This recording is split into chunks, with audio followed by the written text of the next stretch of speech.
मित्रों नमस्कार। Parameter of law के इस चैनल पर मैं आपका हार्दिक स्वागत करता हूं। कई छात्रों और बच्चों ने मुझसे पूछा है प्रश्न, सर सिविल जज की तैयारी कैसे करें। मैं एक रिटायर न्यायाधीश हूं। मैं अपने अनुभव के आधार पर इस वीडियो में आपको सिविल जज की परीक्षा की कैसे तैयारी करें इस बारे में आगे बतलाने जा रहा हूं। मित्रों, जैसा कि आप जानते हैं, स्टेट पब्लिक सर्विस कमीशन के थ्रू प्रत्येक वर्ष लगभग वैकेंसी होने पर सिविल जज की वैकेंसी एडवर्टाइज की जाती है, जो रोजगार निर्माण तथा एम्प्लॉयमेंट न्यूज़पेपर तथा लोकल न्यूज़पेपर में इसकी वैकेंसी होने पर सिविल जज की वैकेंसी एडवर्टाइज होती है। एडवर्टाइजिंग जो भी पेपर लोकल होता है उसमें आप इसकी वैकेंसी की टर्म्स कंडीशन क्या रहेंगी, क्या एसेंशियल रिक्वायरमेंट रहेगा, कौन सी उसकी लास्ट डेट है, कितने दिन में आपको फॉर्म भरना है, ऑनलाइन भरना है, कैसे भरना है, क्या उसकी फीस है, ये सारी आप व्यवस्था उस नोटिफिकेशन को देखकर समझ सकते हैं। इसके लिए एक साधारण सा मैं एग्जाम्पल आपको बताता हूं, क्योंकि मैं छत्तीसगढ़ राज्य में काफी लंबी समय तक सेवा में, न्यायिक सेवा में भी रहा हूं। तो ऐसी स्थिति में आप उस नोटिफिकेशन को देखकर क्या क्या उसमें आवश्यक अर्हताएं हैं। सबसे पहले तो छत्तीसगढ़ राज्य का ही उदाहरण लें तो इसमें एलएलबी का पास होना आवश्यक है, चाहे वो 3 इयर्स एलएलबी डिग्री कोर्स हो या 5 इयर्स डिग्री कोर्स हो। दूसरा, कम से कम 21 साल की उसकी आयु हो, एलएलबी पास कर लिया हो, और 35 साल तक की जनरल कैटेगरी के लिए तथा SC, ST, OBC आदि के लिए अलग व्यवस्था दी गई है। महिलाओं के लिए 10 साल का रिलैक्सेशन रहता है। प्रत्येक वर्ष ये वैकेंसी एडवर्टाइज की जाती है, जैसा कि माननीय सर्वोच्च न्यायालय के निर्देश हैं। उपलब्धता के आधार पर जैसे जैसे पद खाली रहते हैं उस आधार पर। और इसमें सबसे पहली जो नियुक्ति है वो आपको सिविल जज क्लास 2 के रूप में, जुडिशियल मजिस्ट्रेट 2nd क्लास के रूप में मिलती है।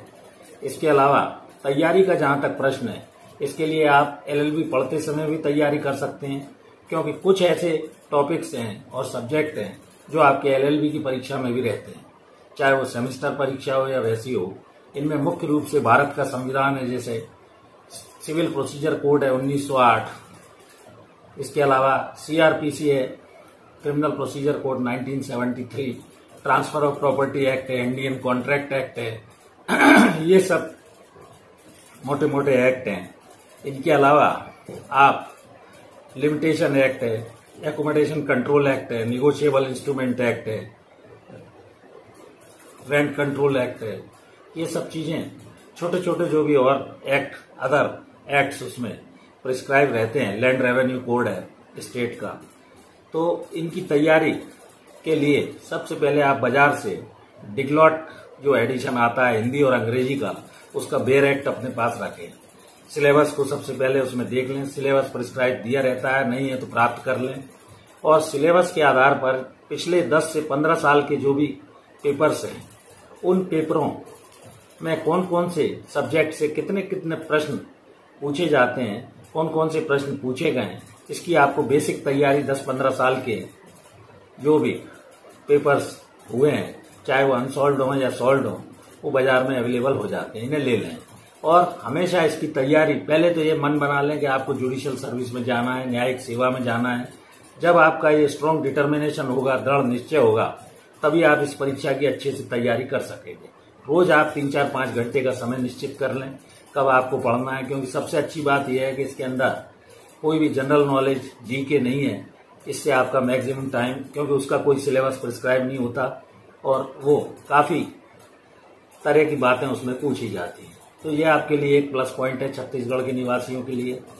इसमें जब आप तैयारी शुरू करेंगे तो सिलेबस आप रख लेंगे, सारे डिगलॉट जो एडिशन है उसके बेयर एक्ट्स ले लेंगे, जो सिलेबस में 17-18 जो भी एक्ट्स प्रिस्क्राइब हैं उनकी तैयारी शुरू कर देंगे। पिछले 15-20 साल के पेपर भी ले सकते हैं आप। दूसरी स्टेट की अगर कोई तैयारी कर रहे हैं तो उस बारे में स्ट्रॉन्ग डिटर्मिनेशन सबसे पहले कर लें, किस स्टेट की आपको PSC से सिविल जज या जुडिशियल मजिस्ट्रेट बनना है। उसकी तैयारी अच्छे से करेंगे तो इसके अंदर, छत्तीसगढ़ के अंदर सबसे पहले प्रीलिम्स होता है, जो मोस्टली 100 नंबर का रहता है।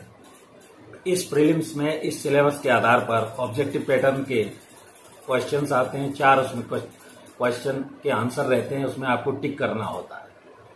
इसको आप क्लियर करने के बाद मेंस परीक्षा होती है। मेंस परीक्षा के अंदर आपको 40-40 नंबर डिवाइड रहते हैं, जिसमें जजमेंट, सिविल और क्रिमिनल का लिखना होता है और जिसमें इश्यूज वगैरह बना के पूरी, वो मैंने अलग से अपने इस चैनल पर कुछ वीडियो डाले हुए हैं। सिविल प्रोसीजर के बारे में भी, क्रिमिनल प्रोसीजर के बारे में भी। आप इस वीडियो को शुरू से अंत तक देखें और उसकी तैयारी, मेरा चैनल भी सब्सक्राइब कर लें, जिसको आपको बेसिक ज्ञान होने लगेगा। बेसिक लॉ के कुछ नॉर्म्स आपको क्लियर हो जाएंगे। तो इसके लिए आप तैयारी रोज करें, स्ट्रॉन्ग डिटर्मिनेशन कर लें, मन में ये धारणा बना लें कि मुझे न्यायिक सेवा में जाना है, लोगों का को न्याय देकर उनका भला करना है और न्याय संस्था से मुझे जुड़ना है, न्यायिक संस्था से। इस स्ट्रॉन्ग डिटर्मिनेशन के साथ आप रोजाना जब अच्छी तैयारी करेंगे तो हो सकता है संभवतः आप पहले ही अटेम्प्ट में क्लियर कर जाएं। और मेंस परीक्षा में छोटे छोटे क्वेश्चंस जो 40-40 नंबर के आएंगे, मैंने आपको जैसा कि बताया, एक सिविल और एक क्रिमिनल। जजमेंट वगैरह लिखना आपको आना चाहिए। बाजार में इसकी भी जजमेंट राइटिंग की किताबें मिलती हैं, वो ले लें। कुछ और किताबें लॉ से संबंधित ले लें, उनका अच्छे से अध्ययन करें, कंसेप्ट आपके क्लियर हों। क्योंकि LLB की परीक्षा पास कर लेना एक अलग बात है और किसी भी कॉम्पिटिटिव एग्जाम की तैयारी करना एक अलग। इसके लिए आपको स्ट्रॉन्ग डिटर्मिनेशन के साथ पिछली सारी तैयारी और समय समय पर YouTube किसी के चैनल से भी आप लॉ से जुड़ जाएं, जिससे आपकी विधिक जानकारी अपडेट होती रहेगी। तो ये करें आप।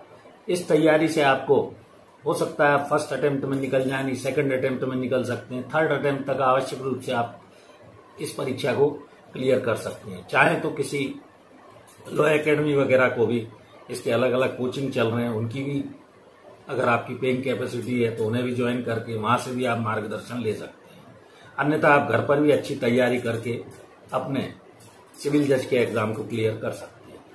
और इसमें 20 नंबर का हिंदी से अंग्रेजी, अंग्रेजी से हिंदी का ट्रांसलेशन भी आता है। तो इंग्लिश के लिए आप किसी 1-8 घंटे कोई ग्रामर आदि की किताब रख लें, उसकी तैयारी करें, जिससे आपकी कोई इंग्लिश का पेपर डेली पढ़ें। लॉ का तैयारी मैंने जैसी बताई वैसे करें और इंग्लिश के लिए ये कर लें।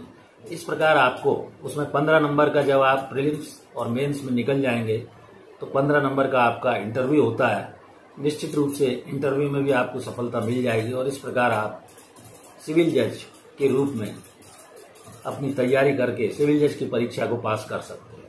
छत्तीसगढ़ के लिए जैसा कहा गया है, छत्तीसगढ़िया सबले बढ़िया, तो आप इसकी तैयारी में जुट जाएं। प्रत्येक वर्ष वैकेंसी आती है और उस परीक्षा की तैयारी आप इस तरह से करेंगे। बेयर एक्ट रखेंगे, पिछले अनसॉल्व पेपर ले लेंगे, उनकी तैयारी करेंगे। रोजाना बेयर एक्ट वगैरह से कुछ वीडियोस वगैरह लॉ के देखेंगे, तो आप स्ट्रॉन्ग डिटर्मिनेशन के साथ इस सिविल जज की तैयारी करने पर इस परीक्षा में सफल होंगे। और मेरी आपसे अपेक्षा है, जो भी छात्र इसको, मेरे वीडियो को देख रहे हैं, इसको लाइक शेयर अवश्य करें। मेरे चैनल को प्लीज सब्सक्राइब कर लें, जिससे आपको काफी कुछ लीगल इन्फॉर्मेशन मिलती रहेगी।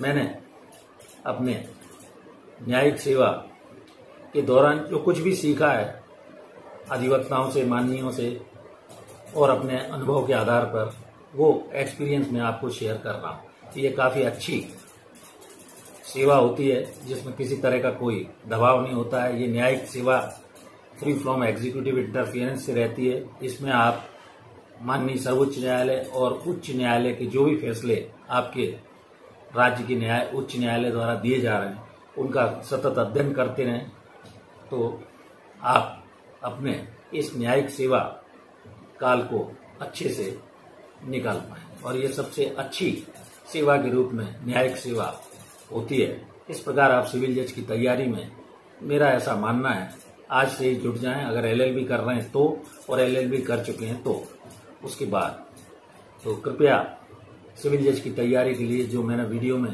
मोटी मोटी आपको जानकारी दी, कुछ छात्रों द्वारा बार बार पूछा जा रहा था, सर सिविल जज के लिए वीडियो बनाया जाए। मैंने ये वीडियो में आपको एक बेसिक नॉलेज, बेसिक इन्फॉर्मेशन देने का प्रयास किया। आशा करता हूँ मेरा यह वीडियो आपको अच्छा लगा होगा। मैं रोजाना इस चैनल पर लगभग 7:30 से 8 बजे के बीच एक वीडियो करीब करीब डेली अपलोड यूट्यूब पर करता हूँ और लगभग मेरे 300 वीडियो होने जा रहे हैं। मैं आशा करता हूँ कि मेरा ये वीडियो आपको अच्छा लगेगा। इसे अपने दोस्तों, परिचितों सभी को लाइक शेयर अवश्य करें। Thank you for watching this video. क्योंकि मेरा ये अनुभव है, मैं सेवा में आने के पूर्व एडवोकेट भी रहा हूँ, ADPO भी रहा हूँ, उसके बाद लेबर कोर्ट में जज रहा, इंडस्ट्रियल कोर्ट में एक मेंबर के रूप में मैं लंबे समय तक रहा, रायपुर छत्तीसगढ़ के इंडस्ट्रियल कोर्ट में। तो आप स्ट्रॉन्ग डिटर्मिनेशन लेकर यदि वास्तव में जुडिशरी की परीक्षा को पास करना चाहते हैं, सिविल जज मजिस्ट्रेट के रूप में कहीं अपना भविष्य देखना चाहते हैं, तो इसके लिए तन मन धन से स्ट्रॉन्ग डिटर्मिनेशन के साथ आज से ही कल पर मत जाइए, तैयारी शुरू कर रहे हैं। Thank you for watching this video. इन शुभकामनाओं के साथ मैं आपको हार्दिक शुभकामनाएं देता हूं। Thank you for watching this video. नमस्कार।